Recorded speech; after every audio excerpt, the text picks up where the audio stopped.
Y ahora llegó el momento, ella es académica, especialista en educación, pedagoga e investigadora. Fue la primera mujer en desempeñarse como rectora de la Universidad Nacional General Sarmiento. Se desempeñó como secretaria de Evaluación e Información Educativa de la Nación entre el 2019 y el 2021. Hoy nos va a hablar sobre la retórica y el adoctrinamiento escolar. ¿Hablamos de quién? De Gabriela Dicker. Hola Gabriela, Mariana Márquez te saluda. Hola Mariana, ¿cómo estás? Hola, primero agradecerte por este tiempo que tenés para nosotras. Sabemos que estás muy comprometida en diferentes instituciones, en la Universidad Sarmiento, también para dar clases. Te agradecemos este momentito que nos estás dedicando y a todos los docentes que te están escuchando. Gracias por la invitación. ¿Cómo se puede la escuela y la formación docente construir a una comprensión más crítica, inclusiva y reflexiva de las situaciones actuales, ¿no? De violencia, necesidades insatisfechas, compulsión sociopolítica o heterogeneidad, teniendo en cuenta las prescripciones curriculares? Bueno, estamos transitando una época que está poniendo en crisis buena parte de lo que sabemos en general en el campo educativo, y las escuelas no son más que un lugar donde se condensa, por un lado, algunas novedades que traen los propios chicos, tanto subjetivas como sociales, novedades tecnológicas, novedades en los modos de producción y circulación del conocimiento, pero también la escuela y la formación docente es un lugar donde encontramos los límites, digamos, de lo que sabemos, ¿no? Y creo que en ese sentido el primer paso es reconocer esos límites, sí. Los límites de nuestro saber, para seguir aplicando unas categorías que ya no atrapan, ¿no?, las complejidades que vemos cotidianamente. Hoy la escuela enfrenta grandes desafíos para reconocer las voces y las experiencias de las infancias, las adolescencias y las juventudes, ¿no? En el contexto social y cultural extremo, cambiante y altamente heterogéneo, esto a lo que te referías, ¿qué lugar ocupa la educación en la construcción de esas subjetividades? Bueno, ocupa un lugar fundamental en primer término, porque es primero la experiencia que nos hace humanos. Diría Estanislao Antelo, la práctica social que nos hace lo que somos, que nos completa, pero a la vez la educación escolar tiene un lugar fundamental, sigue siendo la institución social que toda la población tiene en común, y en la que transitamos la experiencia social más intensa, ¿no? La mayor cantidad de días, años, horas de nuestras vidas, con lo cual tiene un lugar fundamental. El problema, creo yo, es que frente a la perplejidad que producen esas heterogeneidades a las que vos hacías referencia, estamos empezando a ver, o bien, por un lado, una especie de abstención por parte de los adultos, bueno, no tengo nada para decir, o no tengo nada para ofrecer, y por otro lado, cuando sí hay un gesto de intentar ofrecer algo, de influir en el otro, aparece esto que yo llamo la retórica del adoctrinamiento, ¿no? Como si eso fuera un problema.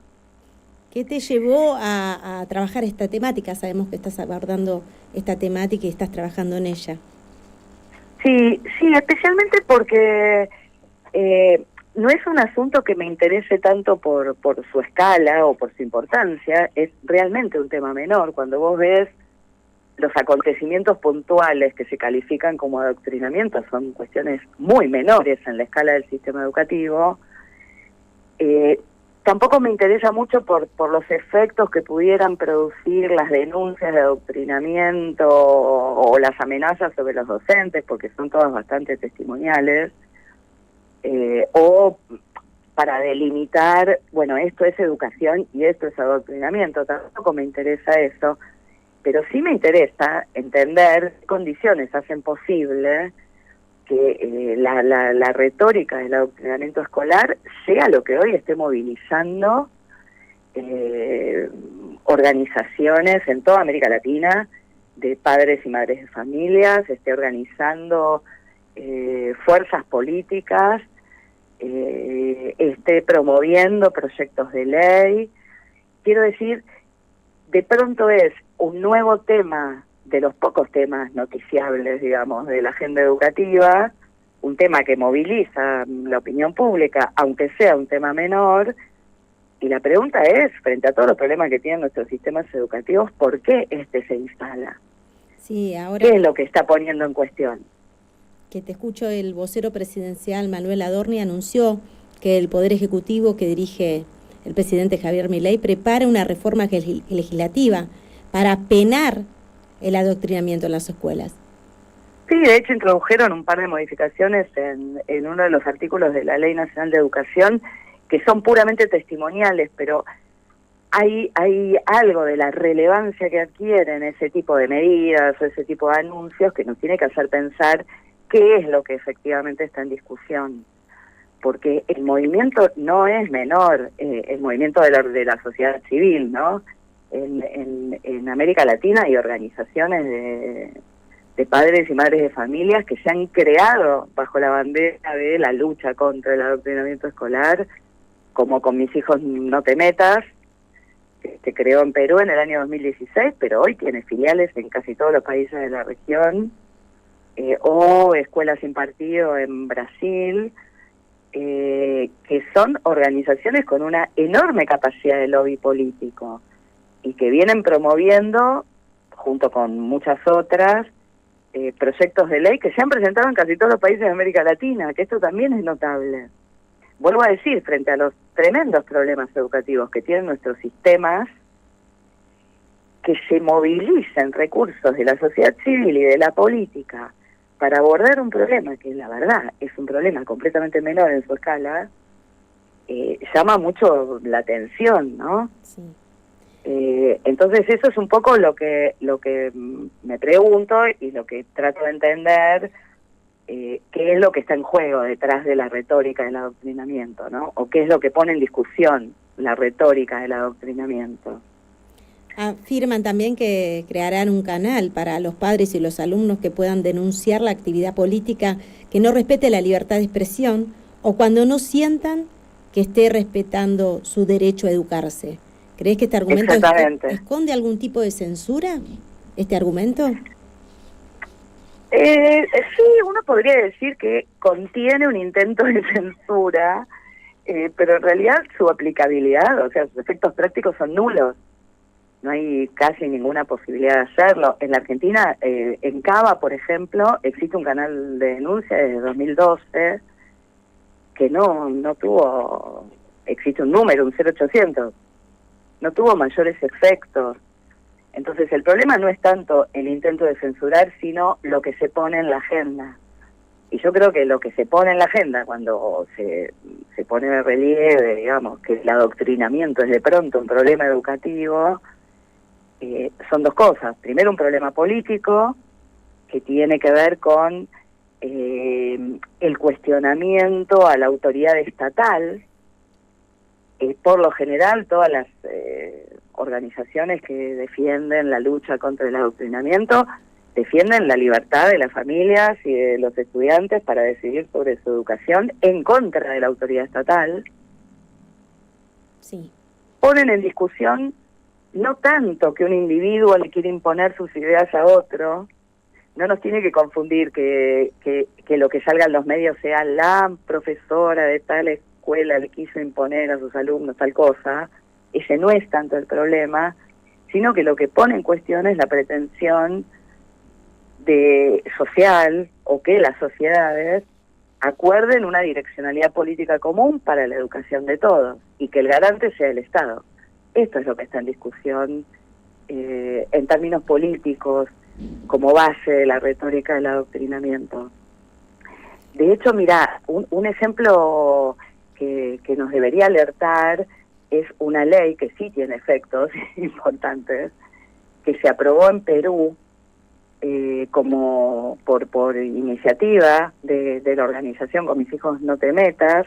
De hecho, la presenta un diputado que es un pastor evangélico y es el impulsor de Con Mis Hijos No Te Metas al Congreso peruano, que es una ley que se presenta como una ley contra el adoctrinamiento escolar, que establece que el Ministerio de Educación tiene la obligación de consultar la definición de contenidos de materiales, textos, recursos educativos, cualquier cosa que saque hacia el sistema educativo, con las organizaciones de padres y madres de familias que están registradas.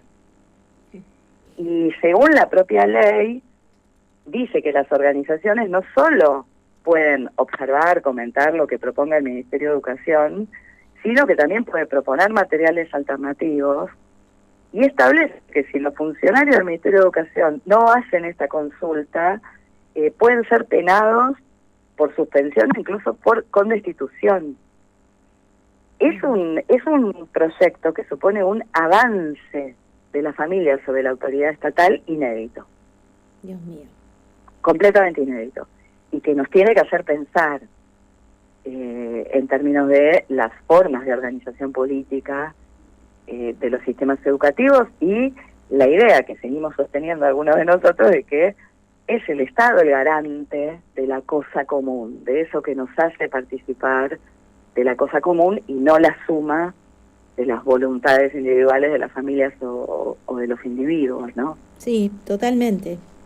¿Y en qué aspecto crees que deberían revisarse con urgencia las políticas educativas para garantizar el derecho de los niños y las niñas en esto de la educación significativa y justa?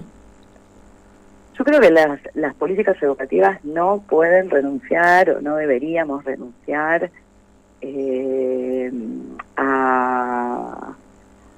a ser garantes de ese consenso social que se organice, que se ha organizado históricamente en torno de la definición de cuál es la herencia cultural que vamos a pasar a las nuevas generaciones a través del sistema de educación. Eso que en todo caso siempre fue un terreno de lucha, pero siempre fue un terreno de lucha de unos sectores por imponerle al conjunto unos valores. Hoy es lo que está en discusión, el propio mecanismo, que deba existir algo común en lo que está en discusión. Y creo que las políticas educativas, garantes de un derecho basado en el principio de igualdad, tienen que, no pueden retirarse de la responsabilidad de seguir articulando, digamos, eso que todos tenemos en común y que debe formar parte de la educación básica del conjunto. Y la otra cosa que creo que también tenemos que defender sin pudor, y acá es un problema porque el modo en que mediáticamente circula toda la retórica del adoctrinamiento suele hacer que los estados o los funcionarios políticos se vayan retirando, ¿no? Vayan retrocediendo de algunas definiciones, pero decía, creo que no podemos dejar de sostener que educar sí es influir, sí es querer meterse con el otro. Siempre que hay educación hay una intención de hacer algo, de incidir, de influir, de cambiar lo que el otro piensa. Y eso es enseñar y es aprender. Eso es exactamente enseñar. Ahora, como decía también Estanislao Antelo, por suerte el otro nunca hará exactamente lo que nosotros queremos que haga. Totalmente. De modo que tiene que haber, por un lado, la intención de influir, y por otro lado, saber que lo que va a emerger es la libertad de un sujeto que va a hacer con eso otra cosa. Y eso es la educación. Ahora, no podemos seguir o pretender sostener desde las políticas públicas, desde las políticas de Estado, desde la formación docente, que podemos educar sin pretender influir. No tiene ningún sentido. Tenés razón. No tiene realmente ningún sentido, porque lo que vamos a hacer es ir retrocediendo, ir abandonando una responsabilidad generacional que tenemos. Sí, totalmente coincidimos desde Asuntos Docentes con lo que estás diciendo. Gabriela, te agradecemos muchísimo. Es para tenerte todo el día. Sabemos que estás por entrar a dar clases. Estoy por entrar a dar clases. Así que bueno, te saludamos, te agradecemos nuevamente. Es muy lindo tenerte en Asuntos Docentes. Bueno, muchas gracias. Me voy a mis asuntos docentes entonces. Nosotros que tengan buena tarde. Gracias. Chao, chao. Y pasó por Asuntos Docentes Gabriela Dicker.